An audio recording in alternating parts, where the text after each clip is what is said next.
Jeff Clark, former Assistant Attorney General, has some very interesting comments about the John Durham report, and former Attorney General Bill Barr. On June 21, 2023, Bill O'Reilly interviewed Jeff Clark on the No Spin News.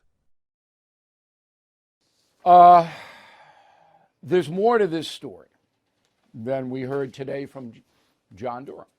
And so I've been casting around for a guy who has credibility and can explain to us more about this. His name is Jeff Clark. He is former Assistant U.S. Attorney General under Donald Trump. You worked for Attorney General Barr directly, did you, Mr. Clark? Yes, I worked first for Jeff Sessions, and then under Matt Whitaker, and then under Barr. Okay, so you were there for the whole 4 years. So when you experienced this, you went through this, and you heard Durham and read his report, but you say there's more to this. What's the headline? The headline is, I think if you're trying to do a hearing, and I took in your talking points memo the fact that it's true, you have to try to simplify things for the American people, especially people who aren't focused on politics, right? So inherently what that simplification does is it turns into a binary, a left-right paradigm kind of thing. So the Democrats are going to say Durham's got nothing, and that's why he only has one guilty plea, his 2 trials failed.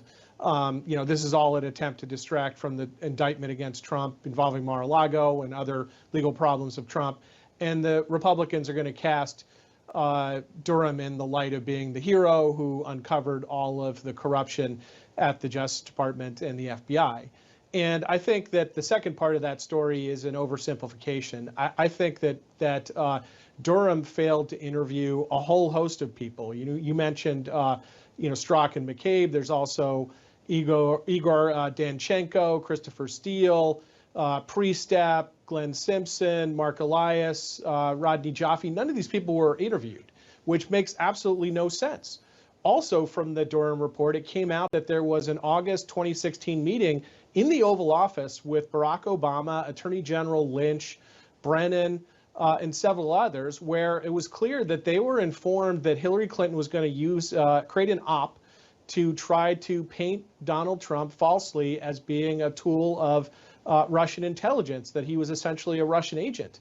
Well, why weren't they called in? Why weren't they deposed by Durham? So, to me, Bill, what I think this is it has opened more of the kimono. It has exposed more of the corruption than the Inspector General's report from Horowitz that first came out. So it's an improvement over that. But it's not exposing the full depth and evils of the operation that was launched to either prevent Donald Trump from becoming president of the United States, or if he were to be elected, to consume him constantly with a drag on his presidency that sapped all of its strength and had him always on his back foot fighting against these fake allegations. Okay. If that's true, and it looks like what you said is, because it's a matter of record who was interviewed and who wasn't, then the next question is, was Durham in the tank? Did he purposely not try to uncover more corruption?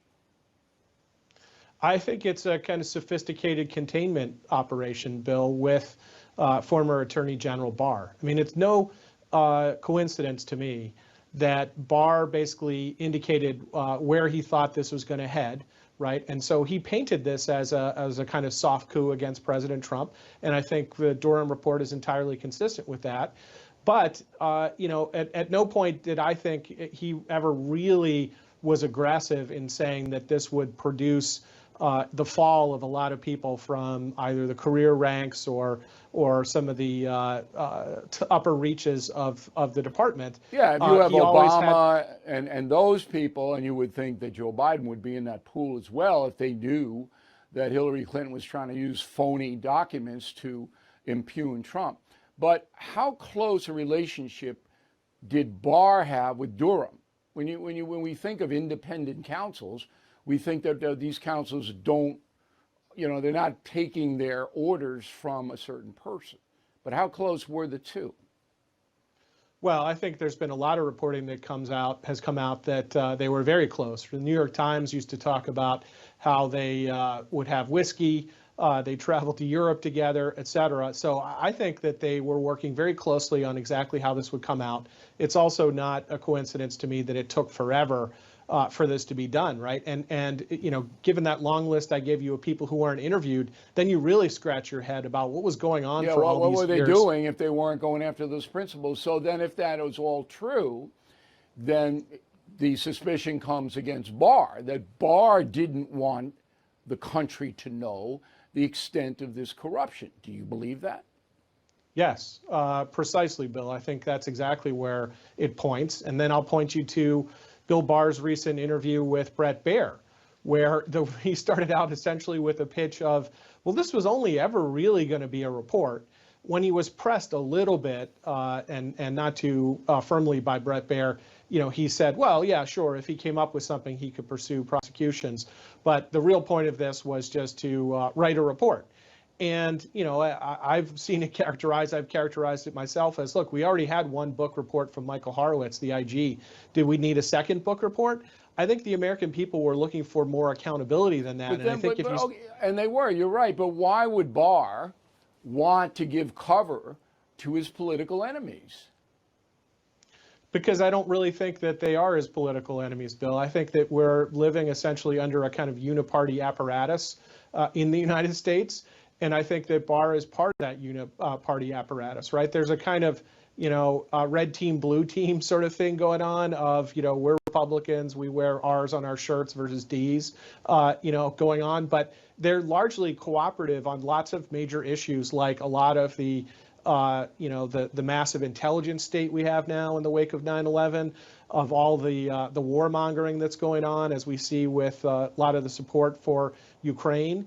And, you know, I think Barr is in that mold. Barr is not a populist Republican who wants to see the deep state, the administrative state, really curtailed. I think he wants to see that continue. And I think he knows that Donald Trump is the existential threat to that system. Do you think that Trump knew that Barr did not have a motivation to get to the heart of the corruption?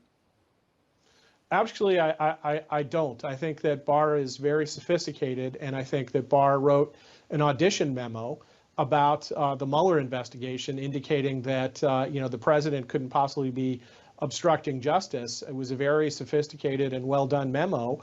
I think that on the strength of that memo, he was hired as the Attorney General to replace Jeff Sessions, whom Trump was very frustrated with, particularly because he recused from this whole issue, right? I mean, the whole ball got rolling against Trump in a very serious way after he did get elected president, because Jeff Sessions was convinced to recuse. I don't think he should have recused. He talked to a Russian ambassador. Right. You were working for Barr. Did you know when you were working for him directly as an assistant attorney general that Barr was a swamp creature in the tank, didn't want to uncover massive corruption? Did you know that? Well, I knew that he had been part of that kind of approach to the world in the Bush 41 administration, where he had been Attorney General for the first time. And in particular, because of something, maybe I'll bring this to the attention of your viewers, that Barr had been responsible actually for blocking Ken Starr from getting the Supreme Court seat that David Souter eventually got. So he linked up with, you know, the folks in New Hampshire. You know, Governor Sununu, now his son's obviously risen in the political world, but Governor Sununu and Barr, they blocked Ken Starr. They got Souter in. Souter was a disaster. We would have seen Roe and Casey reversed probably 20 years earlier, you know, if and Casey would have gone a different way to reverse Roe than the Dobbs decision from last year if that had not happened. Okay, and we're going to invite Mr. Barr on the program. He already turned me down once. But if he does come on, I mean, I'm going to obviously play some of your sound bites for him. But he's a smart guy, Barr. He is. And he's not going to admit to any of this. You know that.